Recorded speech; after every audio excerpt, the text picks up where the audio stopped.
வணக்கம் and welcome to my channel. This is Aafrin.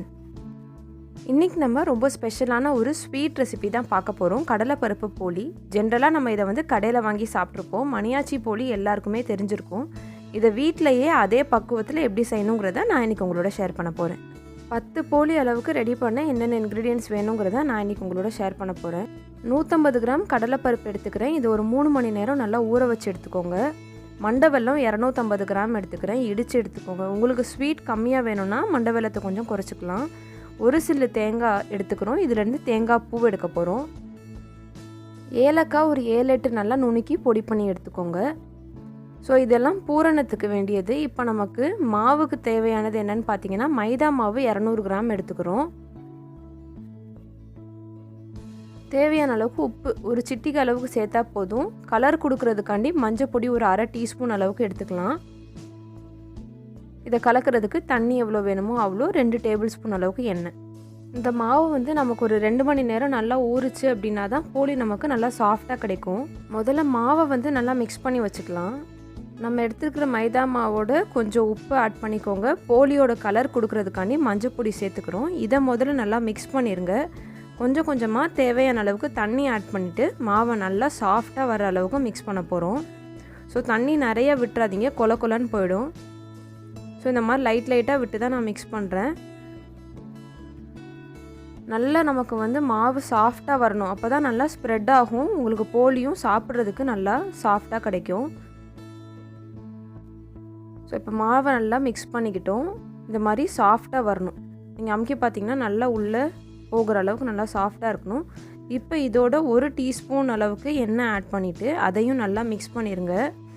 நம்ம வந்து சப்பாத்தி கட்டை இல்லாமலே அழகாக ஸ்ப்ரெட் பண்ணலாம். இப்படிலாம் நீங்கள் மிக்ஸ் பண்ணிங்க அப்படின்னா.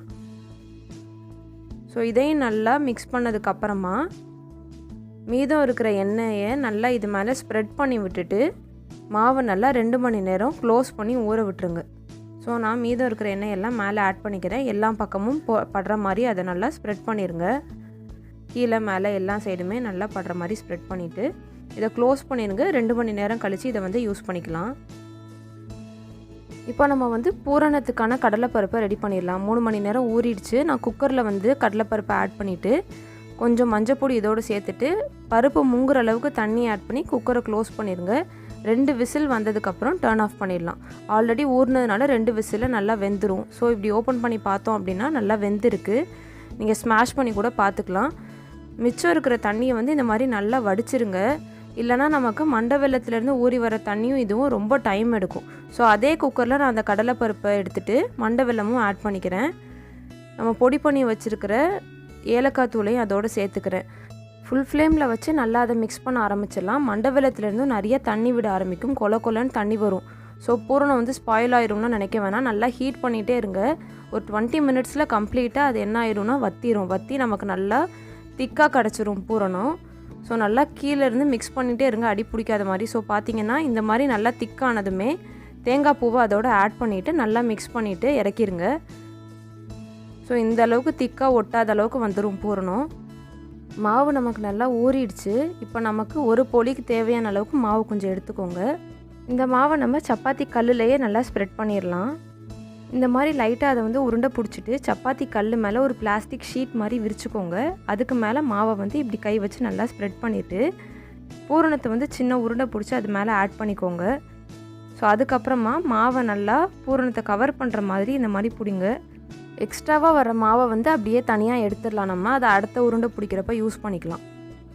ஸோ இப்போ இதை வந்து நல்லா ஈவனாக ஸ்ப்ரெட் ஆக்கி விட்டுட்டு கையை வச்சே நல்லா அந்த ஷீட் மேலே நல்லா ஸ்ப்ரெட் பண்ணுங்கள். பூரணம் வந்து எல்லா இடத்துலையுமே ஸ்ப்ரெட் ஆகும். நமக்கு வந்து கிளியாது, பூரணம் வெளியிலையும் வராது. ஸோ இப்போ பார்த்தீங்கன்னா நான் வந்து சப்பாத்தி கட்டையே யூஸ் பண்ணாமல் கையை வச்சே ஃபுல்லாக ஸ்ப்ரெட் பண்ணிட்டேன். நீங்களும் இதே மாதிரி பண்ணலாம். எதுக்காண்டி பிளாஸ்டிக் ஷீட் போடுறோம் அப்படின்னா நம்ம திரும்ப எடுக்கிறப்போ அந்த போலி கீழே ஒட்டாமல் நமக்கு வர்றதுக்காண்டி தான் பிளாஸ்டிக் ஷீட்டை வந்து கீழே விரிச்சிருக்கோம். ஸோ இப்போ நல்லா நமக்கு தேவையான அளவுக்கு ஸ்ப்ரெட் பண்ணிவிட்டு இந்த மாதிரி எடுத்தீங்க அப்படின்னா ஈஸியாக வந்துடும்.